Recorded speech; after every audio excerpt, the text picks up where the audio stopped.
ஆவணி மாதம் பிறந்தவர் யாரு? ஆடும் வினையை ஒழிப்பது யாரு?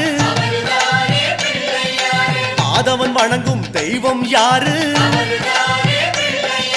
பூமியை தாங்கும் புண்ணியன் யாரு? அனலாசுரனை தின்றது யாரு? ஆணவம் நீக்கும் நாயகன் யாரு? முப்புரி அணிந்த மூலவன் யாரு? அவரும் வாழ்வது எங்கே கூறு?